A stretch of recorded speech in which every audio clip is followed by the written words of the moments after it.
Okay, chapter 25 is on electromagnetic induction.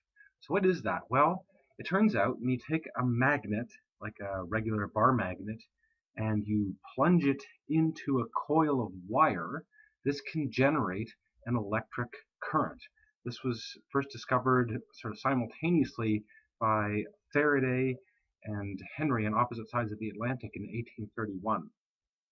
And so you can do this in one of two ways. You can either move a magnet with a magnetic field perpendicular to a wire, and that will generate a current, or you can move the wire within the magnetic field. Either way, it's something to do with the motion and this magnetic field. It generates an electric current. So if you have multiple loops in a coil, the more loops you have, the greater the voltage you produce for the same speed of motion of the magnet. And when you push a magnet into a coil, it will induce a current, and that current in a coil makes an electromagnet, and the effect of that magnet is to push away the motion of the magnet that's attached to your hand. So basically, the more coils that are there, the more work you do. So you're generating this voltage and you're generating some electricity, but you're doing work in order to generate that electricity by pushing two magnets against each other. So Faraday came up with a law to describe this, which is that the induced voltage in a coil is proportional to the number of loops multiplied by the rate at which the magnetic field changes within those loops. And then that voltage produces a current, which depends on the resistance of the coil, the circuit that's connected to it, and how much voltage is produced. So voltage is induced in a wire by changing the magnetic field that passes through some loops of wire or a coil. This can be done by moving the loop near the magnet or moving the magnet near the loop. In a guitar pickup, each pickup has a little coil with a magnet in it. The magnet magnetizes the steel strings in your guitar, and then as that magnet moves by the coil, it generates an electric signal. You can also change the current in a nearby loop, which then changes the magnetic field passing through your loop and creates a magnetic field, or creates an electric current. Some applications. If a car moves over some underground coils of wire, this can trigger traffic lights. The metal detectors in airports work by altering the magnetic fields in coils as somebody walks through with metal in their pockets. The magnetic strips in the back of credit cards, as you push them rapidly through a sensor, that can create electric current. Recordings of sound on magnetic tape work by Faraday's law, and any electronic devices like iPods or computers will store memory on their hard drives using Faraday's law as well. So an electric generator is the opposite of a motor. You're taking mechanical input, you're rotating a loop of wire in a stationary magnetic field, and that produces an alternating voltage, which then can be used to create electrical current output. So the frequency of this voltage changes or is set by the frequency that you rotate the loop in a magnetic field. So these dashed lines represent a magnetic field. It's maximum going through the loop here, and here the loop is perpendicular to or parallel to the field, so there's no field passing through it. Here the loop is reversed. And so you see as this loop goes round and round, the voltage goes up and down in time. And so using this theory of electromagnetic induction, people like Tesla and Westinghouse showed that with steam engines you could generate sufficient amount of electricities to power entire cities. This is how electricity became popular in the early 20th century. These days, a lot of power production is done with Magneto HydroDynamic generators, MHD. which take away a turbine or any moving parts and just push high-speed plasma through a magnetic field. The plasma has charged particles in it, which then separate out onto the plates of a parallel plate capacitor, and this generates, now it's actually a DC voltage, which can also generate electric current and power. A transformer in electricity is when you have two coils, sometimes both of them wrapped around some piece of iron, and you have an input coming from some AC voltage source, so alternating current voltage source goes through a primary coil. That induces a magnetic field which is changing, going through the secondary coil, and then that produces an output voltage. A step-up transformer is one that produces a greater voltage in the output than in the input. And it's done by increasing the number of coils. So, for example, here's 1 volt input AC in this side of transformer. On the other side, you have 2 loops, or 2 turns in the coil, and this produces 2 volts output. So that's a step-up transformer. And a step-down transformer has fewer turns in the output coil than in the input coil, and so it produces a smaller voltage. So here's the relationship.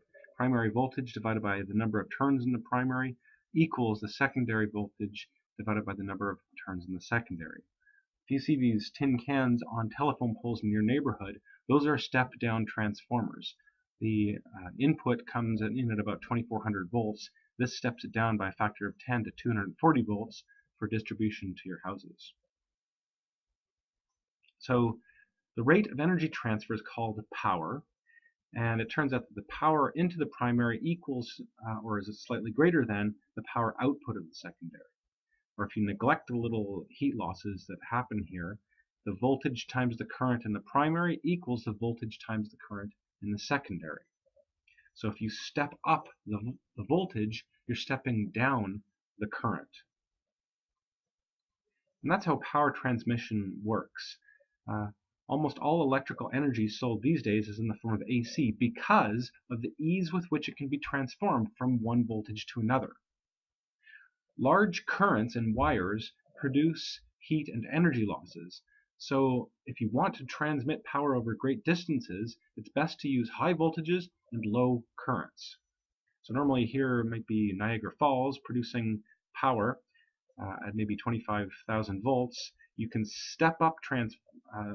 use step-up transformers to transform this up to like 750,000 volts for long distance transmission to the Toronto, and then you step down that voltage again to 440, 240, or even 120 volts to distribute it to houses where it will be more safe.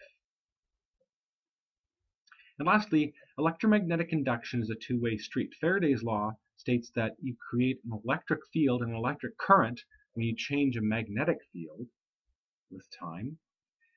Maxwell's counterpart to Faraday's law is that if you change a magnetic field, that a magnetic field is induced when you change the electric field with time. So a changing magnetic field induces an electric field, and a changing electric field induces a magnetic field. So these two things play off one another, and if you look at these red lines as being a changing electric field and the blue lines as being a changing magnetic field, the two things produce one another and can produce a wave in the electric and magnetic fields. And this we'll find is what light is. Light and radio waves, X-rays, all of these things are waves in the electric and magnetic field that we'll study in the next chapter. Okay, chapter 26 is on the properties of light. So anytime you shake an electrically charged object back and forth, you produce an electromagnetic wave which travels out through space in all directions, in fact. I'm just showing one particular direction here. And what I'm showing is the electric field plotted with this red line going up and down, and the magnetic field plotted with these blue lines going sideways. So the electric and magnetic fields of an electromagnetic wave are always perpendicular to each other. And they're also perpendicular to the direction that the wave moves. So this peak in the electric field strength will move along at the speed of light, as will this one. And they will go in the direction that's perpendicular to the magnetic field oscillations and the electric field oscillations. So in a vacuum, all electromagnetic waves move at the same speed. It's very, very fast, about 300,000 kilometers per second. So we classify different kinds of electromagnetic waves based on their frequency, or equivalently their wavelength.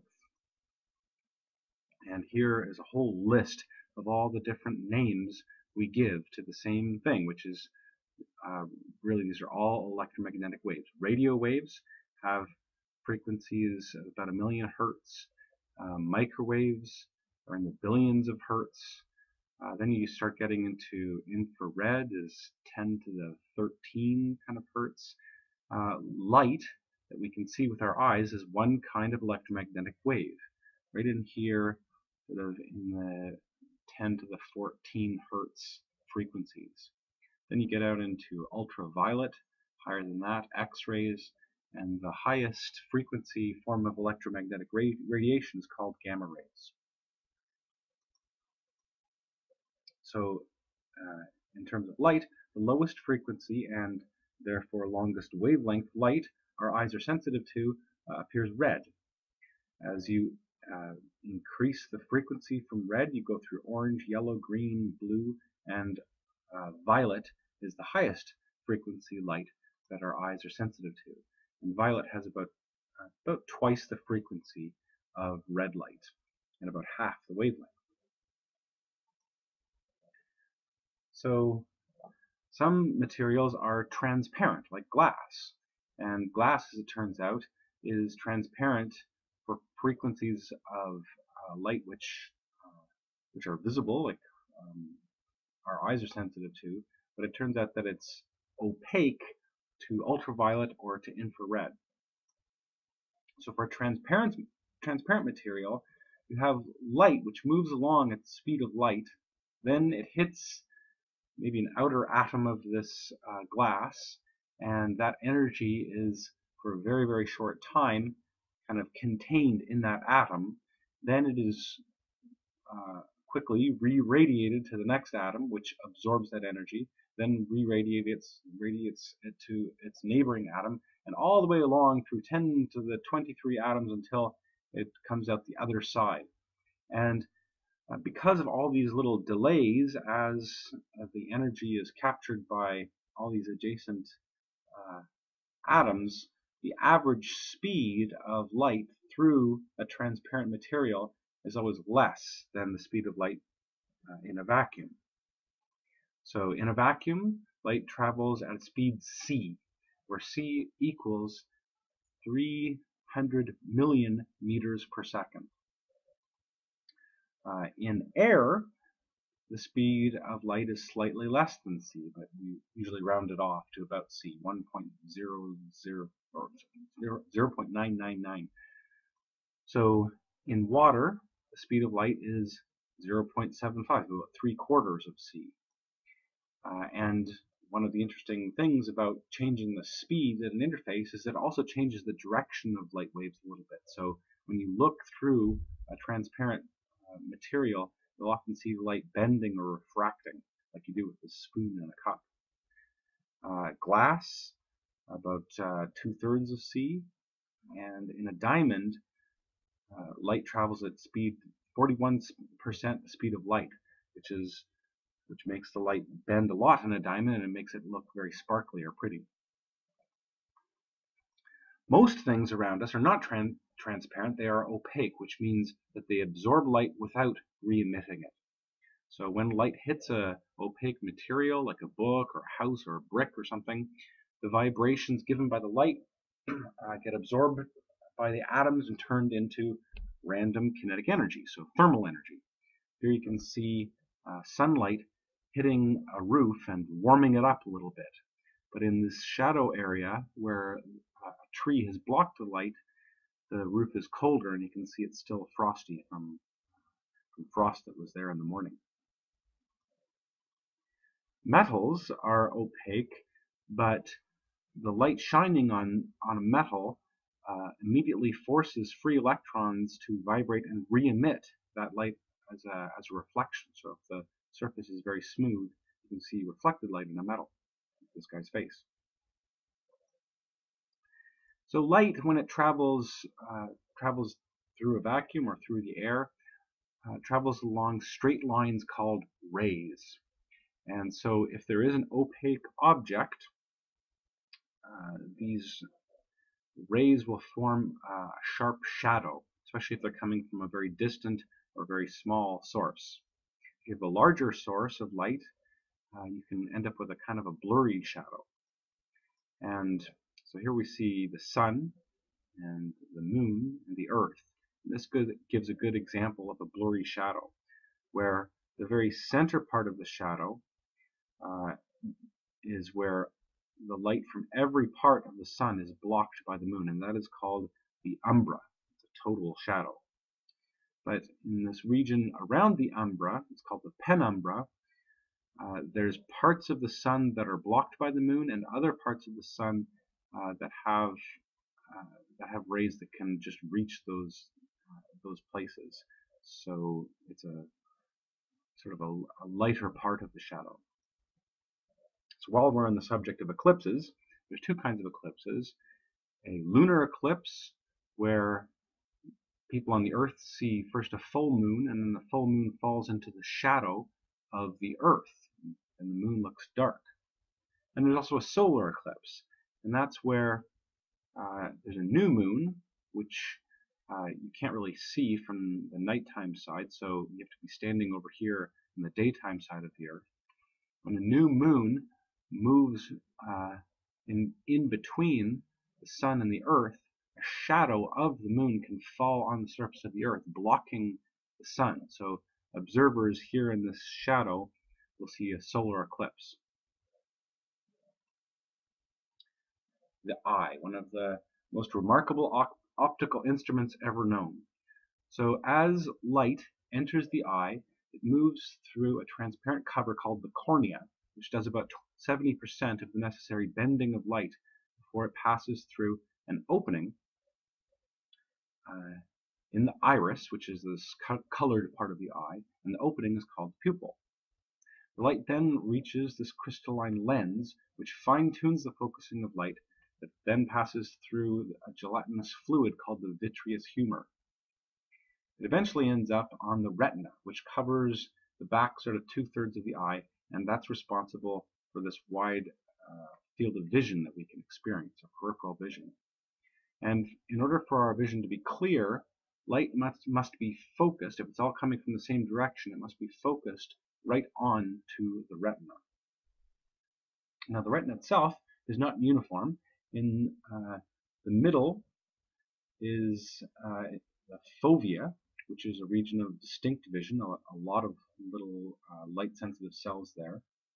And behind this whole retina, there's an optic nerve, and there's a spot in the retina where the optic nerve is connected, and that forms a blind spot where we can't actually see, but it's not in our fovea, so we don't often notice our blind spot. And this is just a microscopic image of a retina, showing that it's an array of little tiny antennae that resonate to the incoming light and are connected to nerves, which go to our brain. And there's two kinds of antenna. The rods handle vision in low light, and there's a lot of them around the periphery of the retina, where our peripheral vision comes from. And the cones, these larger cells, handle color vision and detail, and they're much more dense in the fovea. And there's actually three kinds of cones, which handle low, intermediate, and high frequencies of light, corresponding to red, green, and blue. And that's how we have our color vision.